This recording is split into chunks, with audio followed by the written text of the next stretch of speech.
নমস্কার আমার বাংলার মানুষজন। আজকের আনুষ্ঠানিকভাবে ঘোষণা হয়ে গেল শুভেন্দু অধিকারী হতে চলেছে আমাদের পশ্চিমবঙ্গের নবম এবং বিজেপির তরফ থেকে প্রথম মুখ্যমন্ত্রী। এটা একটা অবভিয়াস ব্যাপার ছিল, কম বেশি আপনারা সকলেই জানতেন, আমরাও বুঝে গিয়েছিলাম যে শুভেন্দুবাবু হচ্ছে বেস্ট চয়েস। এবার প্রথম চয়েস বা বেস্ট চয়েস কেন তিনি হচ্ছেন সেটা একটু আলোচনা করব এই ভিডিওতে। অনেকে বলছেন শ্রমিক ভট্টাচার্য একটা ভালো অপশন হতে পারত। দেখুন, অস্বীকার করছি না, শ্রমিক ভট্টাচার্য দুর্দান্ত একজন মানুষ। বিগত কয়েক বছর ধরে তার কথাবার্তা দেখছি, তার যে সমস্ত আলাপ আলোচনা সেগুলো কিন্তু দুর্দান্ত। যেভাবে তিনি দলকে গড়ছেন, এগিয়ে নিয়ে যাচ্ছেন, সেটা একটা বিরাট বড় ব্যাপার। বিশেষ করে আমাদের নজর কেড়েছে ভোটের ফলাফলের পরে তিনি যেভাবে প্রশাসনকে নির্দেশ দিচ্ছেন, যদি কাউকে ভাঙচুর করতে দেখছেন কোনো রং দেখবেন না, অ্যারেস্ট করবেন। তিনি যেভাবে পুরো ব্যাপারটাকে কন্ট্রোল করছেন, এটা কিন্তু প্রশংসার দাবি রাখে। তার সঙ্গে শুভেন্দু অধিকারী, যিনি পার্সোনাল অ্যাসিস্ট্যান্ট ছিলেন, তিনি নিহত হয়েছেন। সে সময় তিনি কিন্তু সংযত ছিলেন, দলকে সংযত রেখেছেন। তো এই সমস্ত দিক দিয়ে দেখতে গেলে শ্রমিক ভট্টাচার্য কিন্তু একজন বিচক্ষণ মানুষ, খুবই গুণী মানুষ, এটা অস্বীকার করার জায়গা নেই। কিন্তু শুভেন্দু কেন এগিয়েছিল, কেন তিনি মুখ্যমন্ত্রী হলেন, তার বিশেষ কিছু কারণ রয়েছে। খুব বেশি আপনাদের এখানে অ্যানালাইজ করতে হবে না। যে জিনিসটা একটু লক্ষ্য রাখতে হবে সেটা হচ্ছে 2021 থেকে তার একটা জোয়ার আসে। সেই সময় তিনি হেরে গিয়েছিলেন ঠিকই, কিন্তু তিনি একটা ভালো পুশ এনেছিলেন।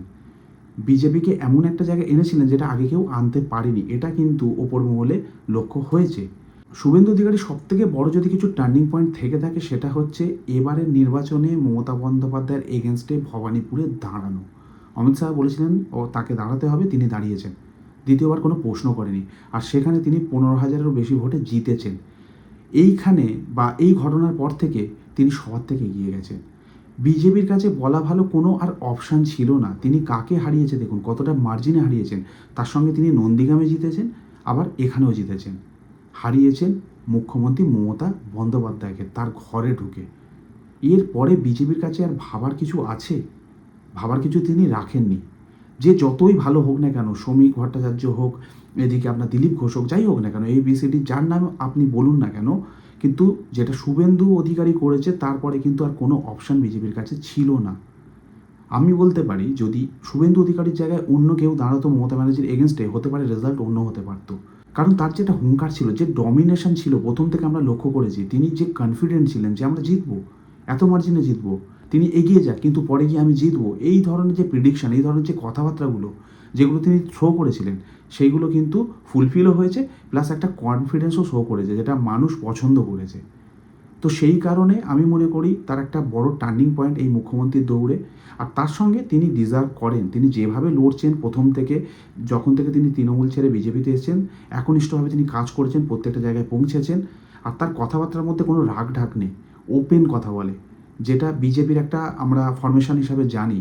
আর শুভেন্দু অধিকারীর আরও একটা ব্যাপার লক্ষণীয়, সেটা হচ্ছে মমতা ব্যানার্জি যখন একটা শ্রেণীকে তোষণ করে যাচ্ছেন, তাদেরকে মাথায় হাত বোলাচ্ছেন, ঠিক সেই সময় শুভেন্দু অধিকারী যেটা করেছেন, যেটা সম্ভব হতো না তাদের জেতা, সেটা হচ্ছে হিন্দুদের একত্রিত করেছেন। এই 70% ভোট যদি তিনি না পেতেন, তাহলে কিন্তু তার জেতা অসম্ভব হয়ে যেত। আগে কখনো হিন্দুরা এইভাবে একত্রিত হয়ে একটা দলকে ভোট দেয়নি। এবারে গড় যদি দেখেন 93%। তো এত পার্সেন্ট মানুষ এসছেন স্বতঃস্ফূর্তভাবে ভোট দিতে, তার মধ্যে মেজরিটি হিন্দু ছিল। তো সেই ভোটটাকে কাটাকুটি না করে সম্পূর্ণ বিজেপির থেকে টেনে নিয়ে যাওয়া। আর কিভাবে টেনে নিয়ে গেছেন? নিজের ধর্মকে আগলে রেখেছেন, রেসপেক্ট দিয়েছেন।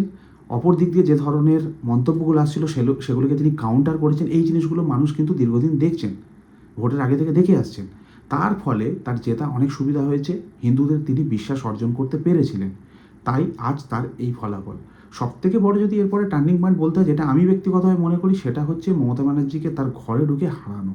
ভবানীপুরের মতন জায়গায় তিনি বলেছেন দাঁড়াবো, অমিত শাহর এক কথায়, এটা কিন্তু বিরাট বড় একটা ব্যাপার ছিল। তার সঙ্গে তার যে কনফিডেন্স লেভেল আমরা প্রথম থেকে দেখে যাচ্ছি, এটাই তাকে মুখ্যমন্ত্রীর দৌড়ে অনেক অনেক এগিয়ে রেখেছিল। তিনি আর কোনো অপশান রাখেননি। মানে এটা নয় যে তাদেরকে ভাবতে হচ্ছে একে করবো না ওকে করব। শ্রমিক ভট্টাচার্য জেনুইন একজন মানুষ, খুব ভালো মানুষ, সেটা অস্বীকার আমি করছি না। আরও অনেকেই রয়েছেন, তাদেরকে রেসপেক্ট দিয়েই কথাটা বলছি। কিন্তু শুভেন্দু অধিকারী মমতা ব্যানার্জিকে যখনই হারালো না, শুধু এটা হার ছিল না, ছিল মুখ্যমন্ত্রীর আসন। তাই তিনি আজ আমাদের রাজ্যের নবম মুখ্যমন্ত্রী হতে চলেছেন। আপনাদের কি মতামত অবশ্যই কমেন্ট করে জানাবেন।